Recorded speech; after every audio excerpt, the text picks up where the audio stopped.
Bonjour à toutes et à tous et bienvenue pour cette nouvelle vidéo. Si vous découvrez cette chaîne, soyez le bienvenu. N'hésitez pas, abonnez-vous, c'est gratuit. Je ne suis pas monétisé. Petite chaîne qui subit certainement ce que d'autres, plus gros que moi, subissent. Plusieurs youtubeurs avec plusieurs centaines d'abonnés et qui font souvent 10 000, 100 000, voire 1 million de vues, sont en train de se plaindre parce que YouTube aurait changé apparemment certains de ses algorithmes, si bien que les vidéos, suivant les sujets qu'on aborde, eh bien, sont moins proposées à la vue. C'est-à-dire que celui, par exemple, qui fait une chaîne de cinéma, si, par exemple, il parle d'actualité qui est en lien avec le cinéma, ou si, par exemple, il parle mal de certains films produits, distribués par des grandes majors, les grandes majors peuvent très bien demander à YouTube: est-ce que vous pouvez développer un algorithme qui puisse déterminer si une personne parle mal de notre film, que sa vidéo ne soit pas promue, monétisée.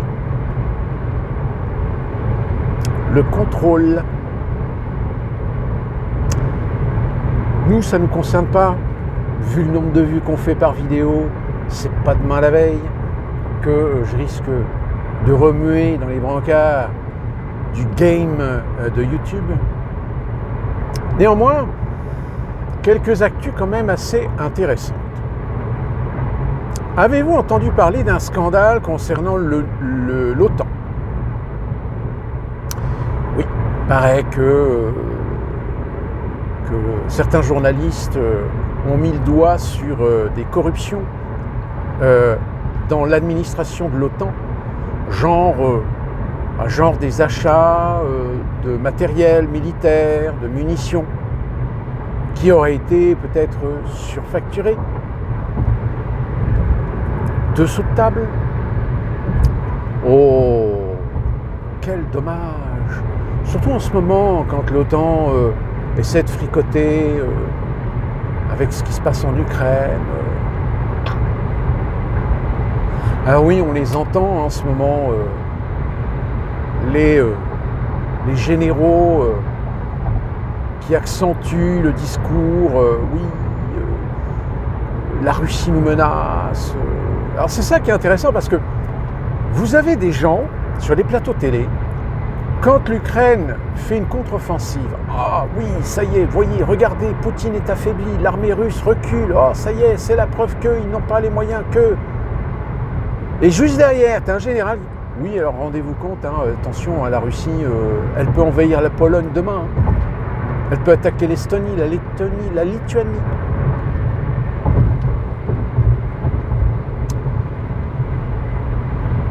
Comment voulez-vous prendre ces gens au sérieux ? Un jour ils disent blanc, le lendemain ils disent noir.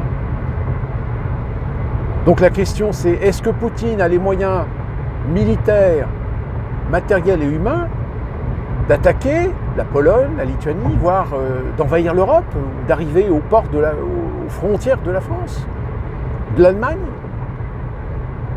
Ou est-ce que tout ça c'est de l'esbrouf pour faire peur? Non, parce que, soyons logiques, si Poutine avait véritablement les moyens, il y aurait déjà longtemps que l'Ukraine, il aurait torché le problème. Et qu'au moment où je vous parle, on serait en effet peut-être en guerre avec la Russie, qui a peut-être attaqué la Pologne, ou la Lituanie, ou la Lettonie. Mais est-ce que c'est le cas ? Il semblerait que non. Alors oui, évidemment, dans une guerre conventionnelle, les cartes sont parfois un petit peu pipées, si vous voulez. La technologie, le matériel, les hommes. La Russie, c'est une jeune nation qui a essayé de se reconstruire et qui a aujourd'hui même une armée qui a du mal un petit peu à se redévelopper. quand je dis développer, c'est évidemment développer en tout et pour tout, que ce soit dans les airs, sur terre, comme sur les mers. En revanche, évidemment, la Russie a un avantage, c'est qu'elle est nucléarisée à un point que nous, à côté, on ne fait pas le poids. Alors oui, certains vous diront oui, avec les missiles nucléaires français, nous pouvons faire du mal à la Russie. Ouais, à condition que tu tires le premier.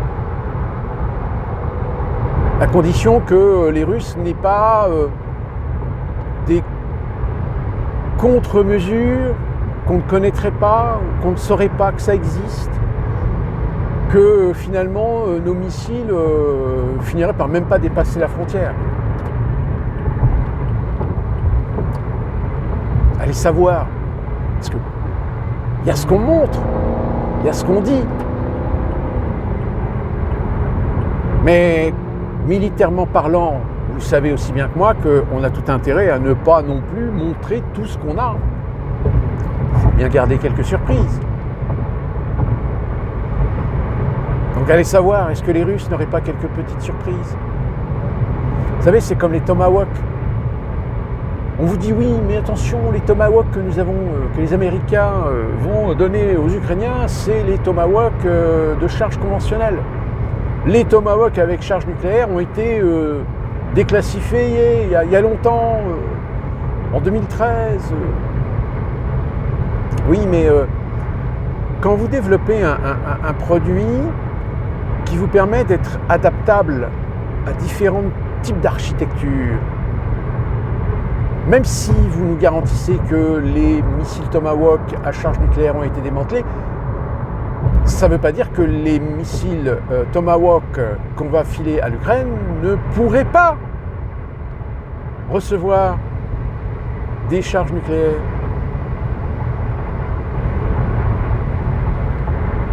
Je dis ça, je dis rien. Hein. Enfin, je sais pas, ça me paraît logique.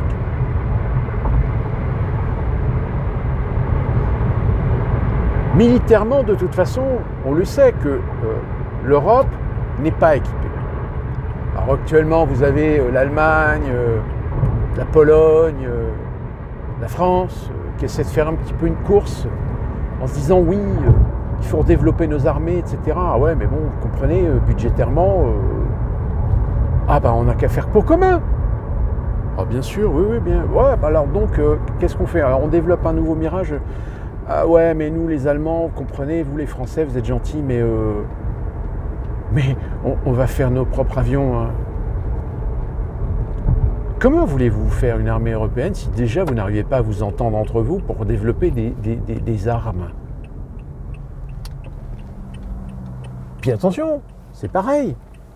Une armée européenne, quelles sont les garanties que demain le commandement militaire européen ne risque pas de tomber entre des mains de gens qui vont instrumentaliser et se servir de cette armée européenne à d'autres fins que de soi-disant protéger les peuples européens. Enfin, on aura fait le nécessaire avec les fragiles du haut pour leur faire peur, comme c'est actuellement le cas. Hein.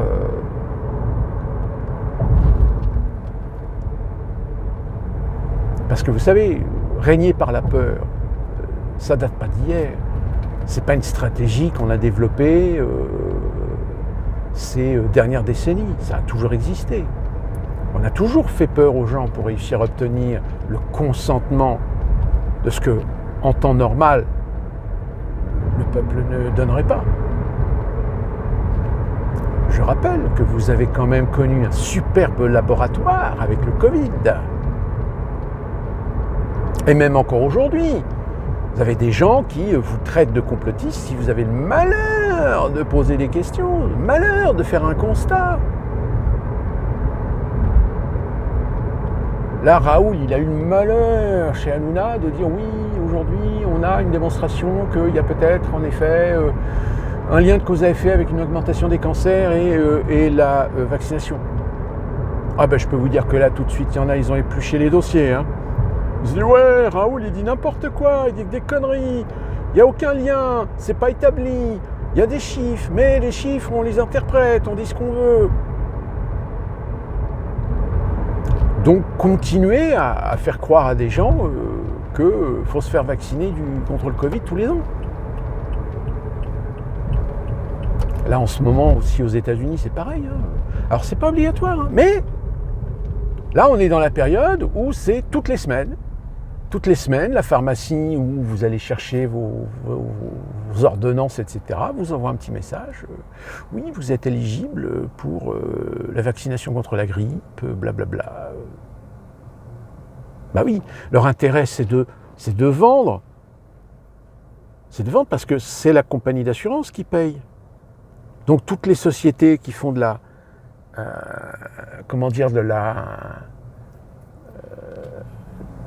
vaccination, enfin qui vendent le vaccin contre la grippe, eux c'est leur intérêt de vous le promouvoir,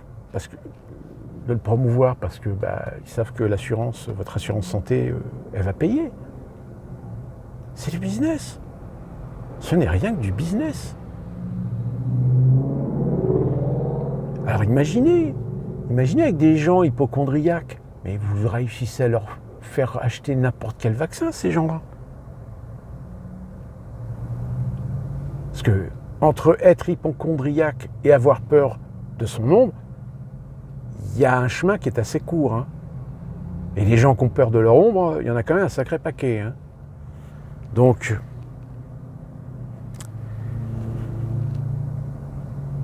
quand on vous dit qu'il y a des institutions qui essaient de vous faire imposer, vous faire peur pour obtenir ou acquérir votre consentement à quelque chose qu'ils vous préparent en catimini, mais que derrière vous entendez des scandales comme ce qui se passe avec l'OTAN, où il y a de la corruption, où il y a des bidouilles, où les empires militaro-industriels, évidemment, commencent à avoir les yeux en jackpot, parce qu'ils se disent, ouais, si l'Europe réussit à mettre en place des réglementations pour créer une...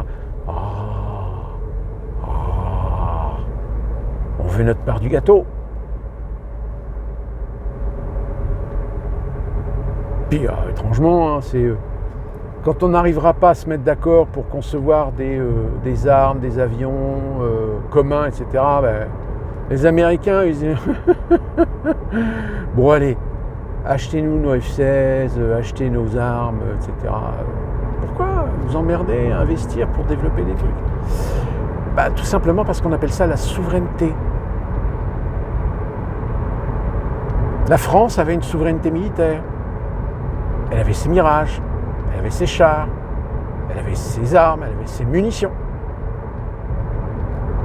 Aujourd'hui, les armes, elles ne sont plus françaises, elles sont italiennes ou allemandes, je crois. Les munitions, pareil. On globalise. Oui, sauf que le jour où tu te fâches avec le pays qui fabrique les munitions de tes armes, tu fais comment ? T'as plus de souveraineté militaire, t'es dépendant.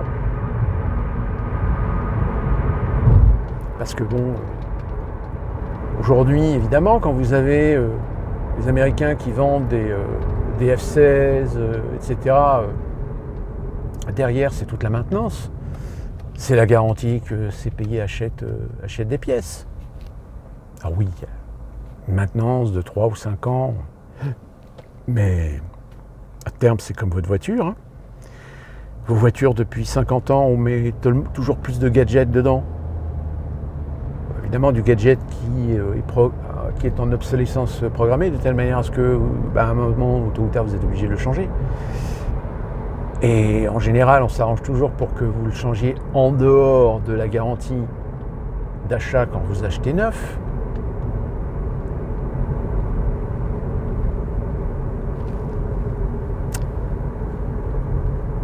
En fait, tout est coincé, en fait. Tout est fait pour vous pousser toujours à aller plus loin dans la consommation et vous obliger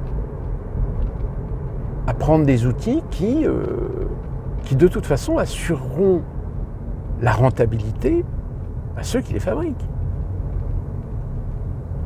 Que ce soit des smartphones, que ce soit des ordinateurs, que ce soit des voitures. Ouais. À la rigueur aujourd'hui, et ça aux États-Unis c'est un gros marché parce qu'évidemment il y a beaucoup de gens qui n'ont pas les moyens de s'acheter des voitures neuves, donc le marché de l'occasion c'est C'est un très très gros marché. C'est pour ça qu'aujourd'hui, vous avez des gens qui achètent carrément des épaves et qui les réparent, et qui les restaurent, et puis qui revendent ça $500, $1000, alors que l'épave, ils ont acheté ça $100.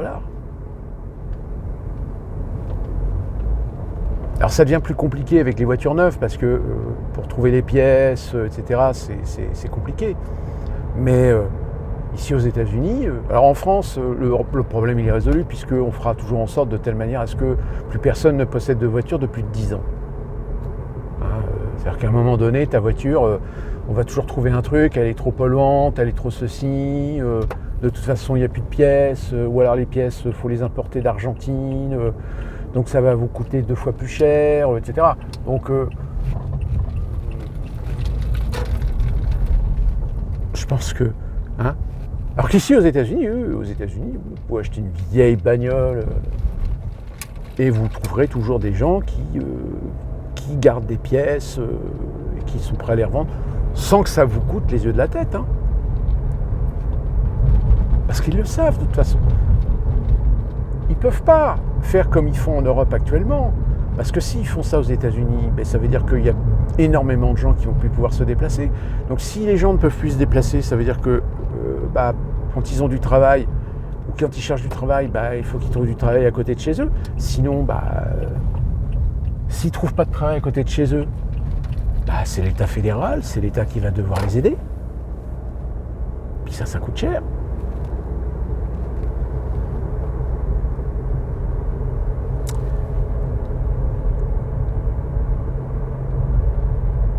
Et le problème, c'est que ce scandale qu'il y a à l'OTAN aujourd'hui, on peut le trouver un peu partout maintenant en Europe, même en France.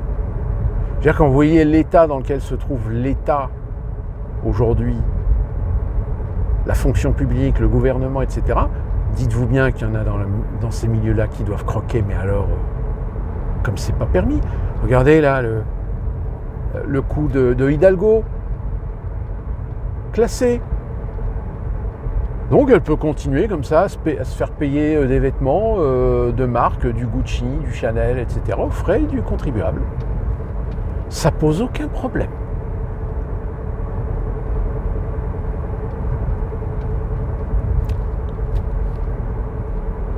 On est plusieurs aujourd'hui maintenant sur Internet à vous le dire. Maintenant, il n'y a qu'une révolution ou un coup d'État pour résoudre certains problèmes. Parce que tous les politicards, tous les politiciens aujourd'hui, ils sont tous de mèche. C'est pas eux qui apporteront une solution au problème. Parce qu'ils sont pieds et poings liés. Même Asselineau, il est tellement invisibilisé que, de toute façon...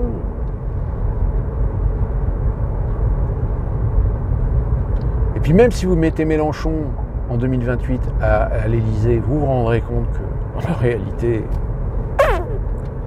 ça ne changera rien. Au contraire, ça risque d'empirer la situation.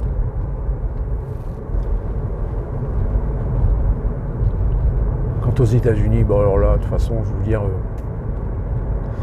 tant que les Américains, ils peuvent continuer à regarder leur match de foot sur une télé 4K, à s'acheter de la bière, manger du popcorn, se goinfrer de malbouffe, etc.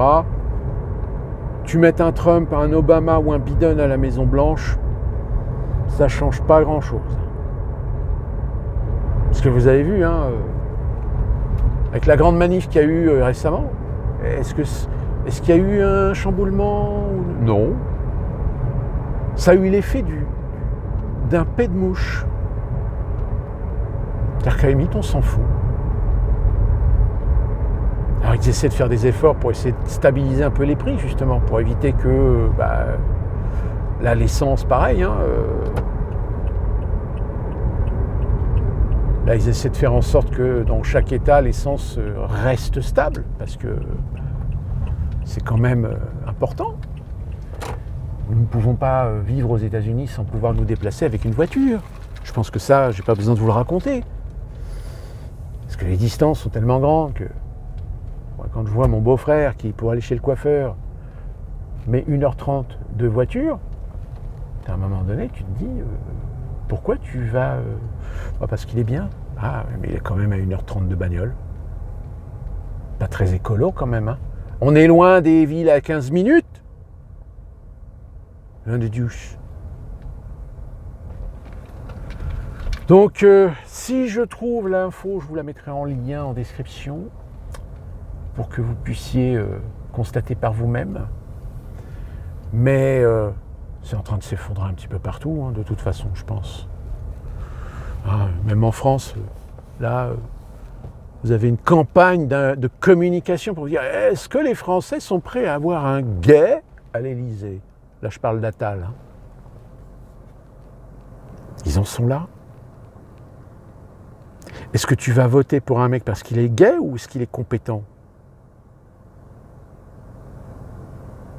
Sauf que le problème, il est là aujourd'hui.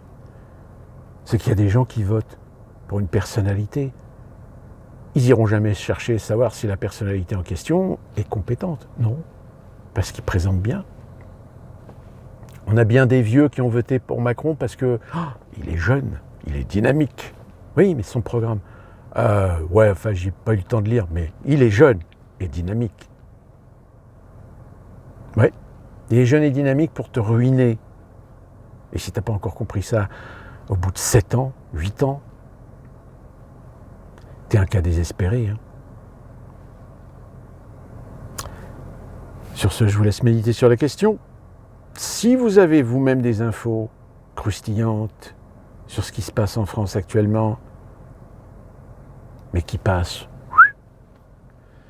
ben n'hésitez pas. Et nous, on se retrouve très prochainement pour une nouvelle vidéo. L'actualité est tellement riche en ce moment.